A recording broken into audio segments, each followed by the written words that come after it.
नमस्कार मित्रों, आत्रेय ज्ञान कुंज चैनल पर मैं वेदवती मैम आप लोगों का हार्दिक अभिनंदन करती हूँ। आज हम आप लोगों के बीच में एक नए विषय के साथ उपस्थित हुए हैं। आज का विषय है किरातार्जुनीयम।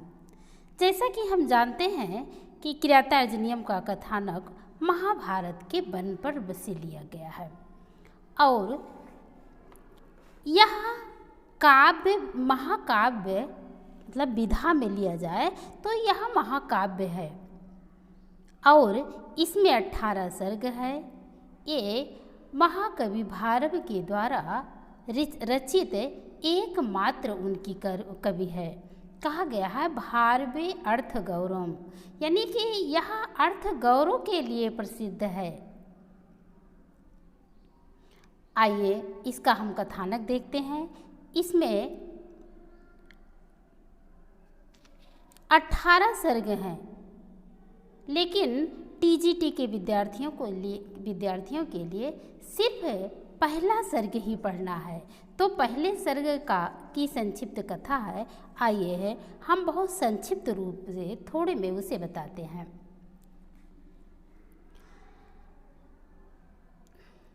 यह भारव ने इस महाकाव्य के कथानक को महाभारत के वन पर्व से लिया है। जब युधिष्ठिर दुर्योधन के षड्यंत्र का शिकार होकर के और शकुनी के द्वारा छल छद से खेले गए दूत में पराजित हो जाते हैं और उसके उपरांत वह चारों भाइयों तथा द्रौपदी के साथ में वन चले जाते हैं। इसी वन प्रवास के समय वे द्वैत वन में रहते हुए युधिष्ठिर के द्वारा एक बनेचर को दुर्योधन की राज्य व्यवस्था को देखने के लिए दुर्योधन की राज्य शक्ति की वृद्धि के संबंध में कि वो कैसी वृद्धि कर रहा, कैसे आगे बढ़ रहा है, इस जानकारी के लिए हस्तिनापुर में भेजते हैं।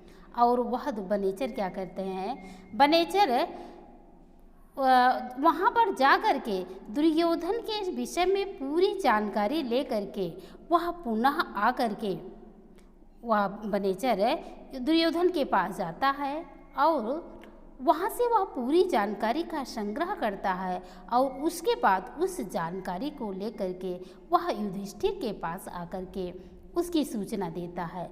सूचना में बनेचर कहता है कि दुर्योधन ने जो साम्राज्य छल छद्म से प्राप्त किया है वह उसे अभी नीतिपूर्वक अपने अधिकार एवं प्रभाव में करने का प्रयत्न कर रहा है।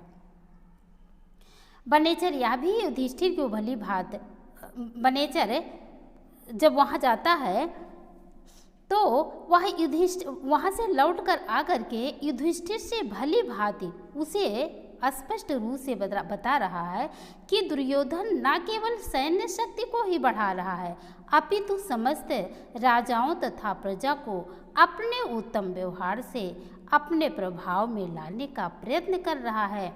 अपनी तथ्यपूर्ण बात कहने के उपरांत में, यानी जो वहाँ की व्यवस्था देख करके आता है उस व्यवस्था के बारे में, वह दुर्योधन की व्यवस्थाओं के बारे में युधिष्ठिर से कहता है और युधिष्ठिर से कहने के बाद वह चला जाता है। फिर इस प्रकार से द्रौपदी वहाँ पर इन सारी बातों को सुनती रहती है और शत्रु की इस बढ़ती हुई शक्ति को सुन करके द्रौपदी को अत्यधिक क्रोध आता है और वह अपने प्रभाव का उपयोग करती हैं तथा अत्यंत तर्कपूर्ण ढंग से के साथ में युधिष्ठिर के समक्ष शत्रु से राज हस्तांतरण करने के लिए प्रस्ताव रखती हैं।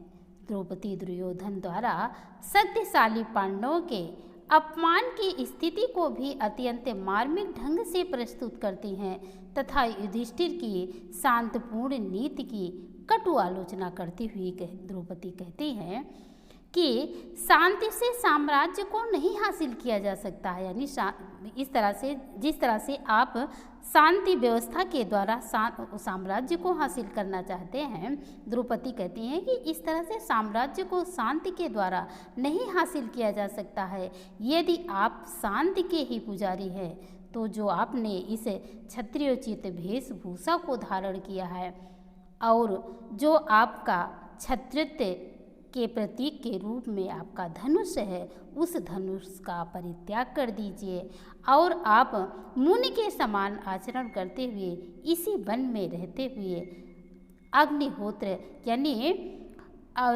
जो यज्ञ आदि होते हैं, ये मोक्ष प्राप्त करने के लिए, यज्ञ आदि की सिद्धि के लिए आप किसी निर्जन कंदरा में चले जाइए और वहाँ तपस्या करिए। इस तरह से और भी वह कहती है कि हे राजन, आपको समय की प्रतीक्षा नहीं करनी चाहिए।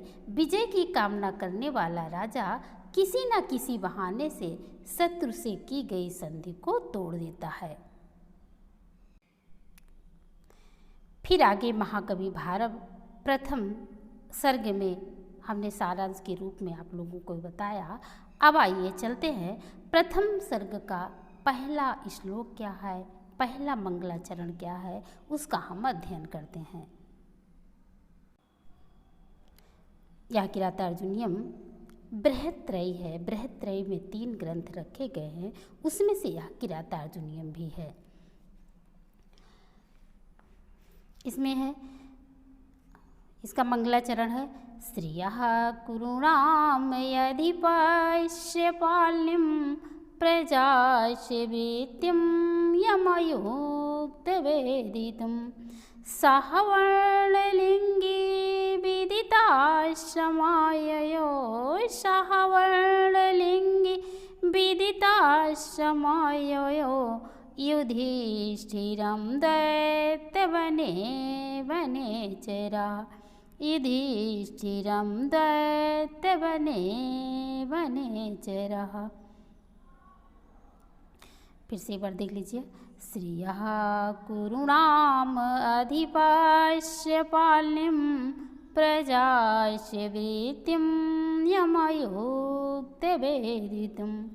सहवर्णलिङ्गी विदिताश्रमाययो सहवर्णलिङ्गी विदिताश्रमाययो युधिष्ठिरं दैत्यवने वनेचरः।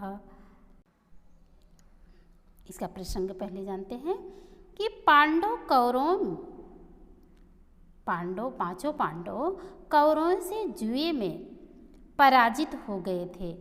कौरवों ने उन्हें 12 वर्ष का वनवास और 1 वर्ष का अज्ञातवास दे दिया।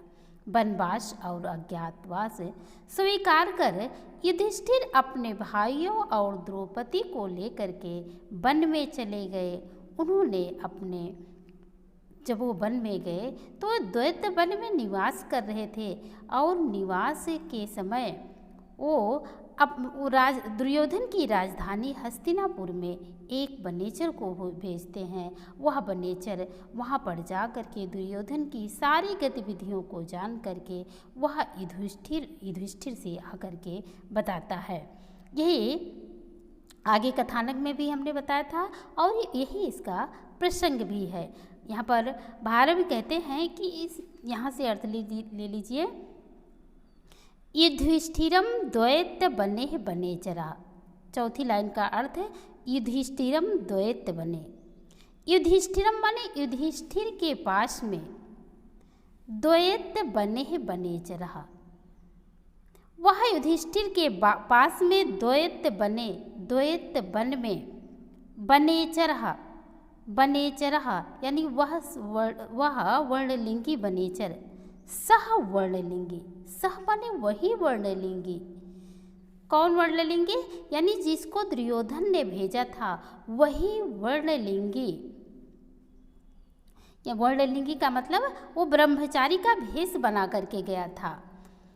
वही वर्णलिंगी यानी ब्रह्मचारी बनेचर विदितः समयो, विदितः माने दुर्योधन के वृत्तांत को जानने वाला, दुर्योधन के वृत्तांत को जान करके समाययो, समाययो माने वापस लौट जाता है। युधिष्ठिर द्वैत वन में जिस बनेचर को, जिस किरात भेषधारी को दुर्योधन का समाचार जानने के लिए भेजते हैं, वह संपूर्ण समाचार को जान करके समायो माने वापस लौट आता है।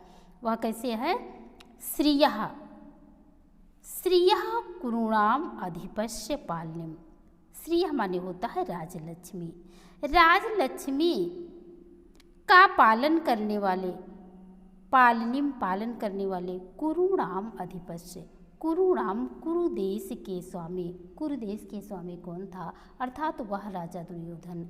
कुरु नामक राजा का निवास स्थान ही कुरुनाम है, यानी वह कुरुदेश का राजा यानी दुर्योधन जहाँ पर निवास करता था।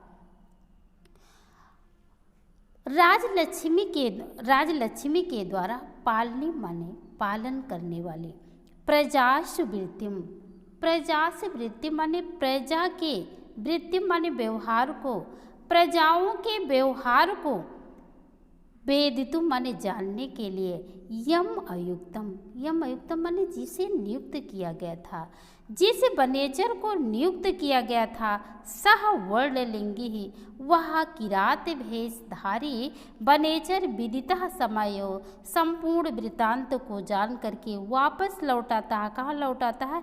युधिष्ठिरम द्वैत बने बनेचरा, युधिष्ठिरम द्वैत बने बनेचरा, वह बनेचर युधिष्ठिर के पास द्वैत वन में वापस लौट आता है। महाकवि भारत जी कह रहे हैं कि कौरवों से दूत कीड़ा में पराजित होकर के पांडव वनवास के लिए चले गए थे, और जब वे वनवास की अवधि में यानी द्वैत वन में निवास कर रहे थे कि युधिष्ठिर ने दुर्योधन के समाचार को जानने के लिए किसी बनेचर को गुप्तचर के रूप में हस्तिनापुर भेजा था, और वह बनेचर हस्तिनापुर से संपूर्ण वृत्तांत को जान करके ब्रह्मचारी का भेष धारण करने वाले वह बनेचर हस्तिनापुर के समस्त वृत्तांतों को जान करके वहाँ से लौट आता है, और दुर्योधन की राज्य की सारी जानकारी को वह युधिष्ठिर के सामने प्रस्तुत कर रहा है। यह श्लोक किरातार्जुनीयम महाकाव्य के यानी किरातार्जुनीयम जो महाकाव्य है उसका प्रारंभिक श्लोक है। यहाँ पर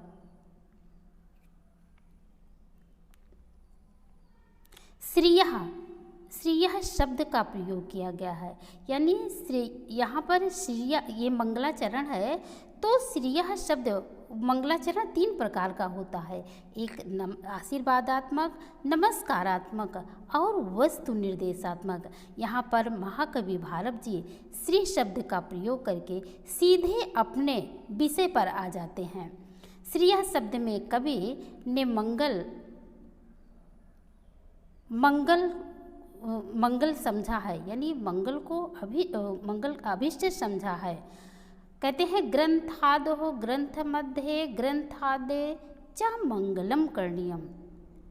तो यहाँ पर इसका महाकवि भारत ने इसका निर्वाह किया है, और बनेचर के लिए श्लोक में यहाँ पर जो वर्णलिंगी शब्द प्रयुक्त किया गया है, यह वर्णलिंगी शब्द वर्ण का शब्द है। इस वर्णलिंगी शब्द का अर्थ है प्रशस्ति। एक बार फिर से देख लीजिए।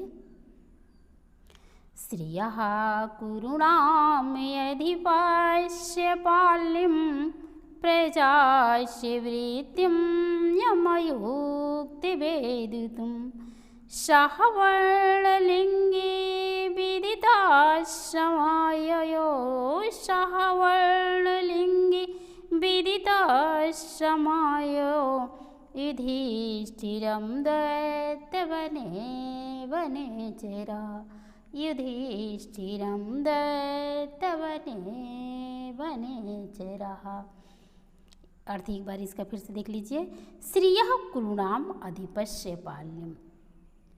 श्रियः माने श्रियः पाल्यम, कुरूणाम अधिपस्य श्रियः पाल्यम, यानी कुरु देश के अधिपति, कुरु देश का अधिपति कौन है? अर्थात राजा दुर्योधन है, जो राजलक्ष्मी को प्रतिष्ठापित करने वाले प्रजा से वृत्तिम यम अयुक्त वेदितम, प्रजाओं के प्रति व्यवहार को जानने के लिए युधिष्ठिर ने यम अयुक्त वेदितम, यम अयुक्त वेदितम माने युधिष्ठिर ने जिसे नियुक्त किया था, सह, सह माने वही, अर्थात जिसने उसको नियुक्त किया था वही वनेचर, विदितः सन, विदितः समायो, विदितः माने संपूर्ण वृत्तांत को वह जानने वाला युधिष्ठिर के पास में द्वैत बने, द्वैत वन में यहाँ पर वनेचर, वही वनेचर समायो माने वापस लौट आता है। शायद आप लोगों के समझ में आ गया होगा। ये वस्तु निर्देशात्मक मंगलाचरण है और काव्य विधा में यह महाकाव्य है। इसमें 18 सर्ग है। यह महाभारत की एकमात्र कृति है और यह बृहत्त्रयी में से पहला ग्रंथ भी है। तो ये किरातार्जुनीयम का पहला श्लोक था, मंगलाचरण था। आप लोगों को समझ में आ गया होगा। यदि अच्छा लगा हो तो एक बार लाइक, शेयर और सब्सक्राइब ज़रूर कर दीजिएगा। फिर हम मिलेंगे कल के दूसरे श्लोक के साथ में। तब तक के लिए आप सभी लोगों को नमस्कार।